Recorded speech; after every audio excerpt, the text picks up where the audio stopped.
8:30 மணி இருக்கும். ஸ்கூல் படிக்கிற பையன் டியூஷன் போயிட்டு வந்தான். வீட்டிலிருந்து 10 அடி டிஸ்டன்ஸ் தான். கால் வச்சதும் கரண்ட் ஷாக் அடிச்சு விழுந்துட்டான். தண்ணி வேற இருந்துச்சு. மின்சார வயர் ஆழமாக பதிக்கப்படலையோ என்னவோ தெரியல.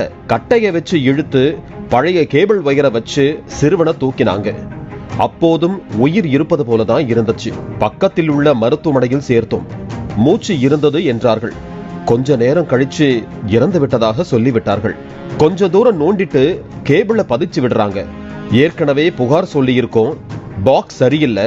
மழை பெஞ்சதிலிருந்தே வெடிச்சுட்டே இருந்துச்சு. அதனால இப்போ ஒரு உயிர் போயிடுச்சு. 10 முறைக்கு மேல இபி ஆபீஸுக்கு கால் பண்ணியும் கால் எடுக்கவே இல்லை. ஷாக் அடிச்சு அரை மணி நேரமா கிடக்குறான். கால் பண்ணிக்கிட்டே இருக்கும், ரிசீவரை எடுக்கவே இல்லை. அப்போ எதுக்கு எமர்ஜென்சி நம்பர் கொடுக்கறாங்க? ஆபீஸுக்குள் போனா எப்ப பார்த்தாலும் பாட்டிலும் கையுமா குடிச்சுக்கிட்டு இருக்காங்க. ரோடுக்கு வர மாட்டோம், வந்தா நியாயம் இருக்கும். எப்படி போலீஸ்க்கே நடவடிக்கை எடுத்தாங்கல்ல, ஒரு உயிர் போயிடுச்சுன்னு போலீஸை பார்த்தாங்களா? உள்ள தூக்கி போட்டாங்கல்ல. ஒரு ஆள் கடத்தல்ல ஒரு டிஜிபி தூக்கி உள்ள போட்டீங்கல்ல, அதே மாதிரி இந்த அயோக்கிய பசங்களை உள்ள தூக்கி போடுங்க.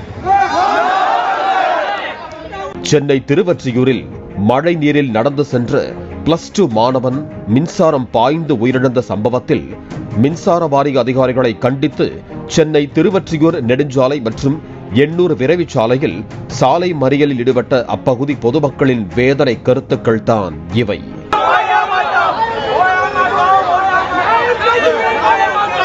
சென்னை திருவொற்றியூர் தாங்கல் பீர்பயில்வான் தர்கா ரோடு 2வது தெருவைச் சேர்ந்தவர் 17 வயது நௌஃபல். தனியார் பள்ளியில் +2 படித்து வந்தார். மாலை டியூஷன் சென்றுவிட்டு இரவு 8 மணிக்கு வீடு திரும்பிய போது சாலையில் தேங்கிய மழை நீரில் நடந்து சென்ற போது வீட்டின் அருகே மின்சாரம் பாய்ந்து உயிருக்கு போராடி கொண்டிருந்தார். இச்சம்பவம் குறித்து சிறுவனின் உறவினர்களும் அப்பகுதி பொதுமக்களும் மின்சார வாரிய அதிகாரிகளுக்கு தகவல் தெரிவித்தனர். அவர்கள் வருவதற்கு தாமதம் ஏற்பட்டது. இதனையடுத்து பொதுமக்கள் சிறுவனை மீட்டு அருகில் உள்ள மருத்துவமனைக்கு அழைத்து சென்றனர். மருத்துவர்கள் பரிசோதனை செய்து பார்த்தபோது சிறுவன் உயிரிழந்ததாக தெரிவித்தனர். இதனையடுத்து பிரேத பரிசோதனைக்காக அரசு ஸ்டான்லி மருத்துவமனைக்கு சிறுவனின் உடல் கொண்டு செல்லப்பட்டது. இதனைத் தொடர்ந்து திருவொற்றியூர் நெடுஞ்சாலை மற்றும் எண்ணூர் விரைவு சாலையில் மின்வாரிய அதிகாரிகளை கண்டித்து பொதுமக்கள் சாலை மறியல் போராட்டத்தில் ஈடுபட்டனர். தகவலின் பேரில் சம்பவ இடத்திற்கு விரைந்து வந்த போலீசார் பொதுமக்களிடம் பேச்சுவார்த்தை நடத்தி உரிய நடவடிக்கை எடுப்பதாக உறுதியளித்தனர்.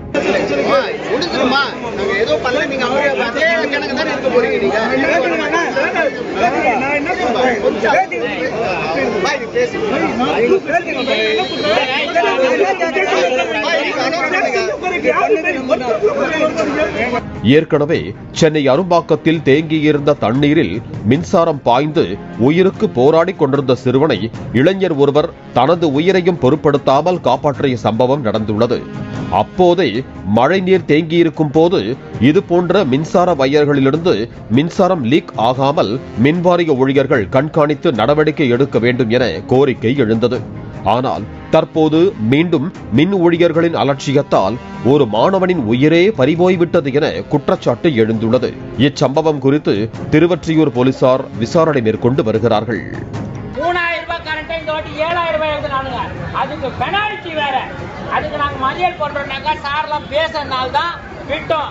இன்னைக்கு நீங்க நாளைக்கு காலையில வரைக்கும் நடவடிக்கை எடுத்து அவர்கள் கைது செய்யப்படணும். நீங்க போறோம்னாக்கா எங்களால இஸ்லாம் சொல்லியிருக்கிறது எங்களால வேற யாரும் வந்து பாதிக்கப்படக்கூடாது. அதனால ஆம்புலன்ஸ் வரலாம், நோயாளிகள் வரலாம், முதியோர்கள் வரலாம். அதனால இப்போதைக்கு நம்ம கலைஞ்சு போவோம், அங்க நிற்போம். சார் அவங்களை வந்து கூப்பிடணும், நீங்க கூப்பிட்டு நடவடிக்கை எடுக்கணும். சரிங்களா? நாங்க என்ன செய்யணும், நாங்க என்ன ரிப்போர்ட் கொடுக்கணுமா, என்ன செய்யணும் சொல்லுங்க, அதை நாங்க செய்யறோம். நீங்க நியாயமா நடவடிக்கை எடுங்க. ஏன்னா சின்ன புள்ள இப்பதான் சார் போனா, அந்த புள்ள இப்பதான் போனா புள்ள. நீங்க நினைக்காதீங்க நாங்க கலைஞ்சு போயிட்டு திருப்பி வர மாட்டோம்ன்றது. நாங்க வந்தோம்னாக்கா திருப்பி போக மாட்டோம் இன்ஷா அல்லாஹ்.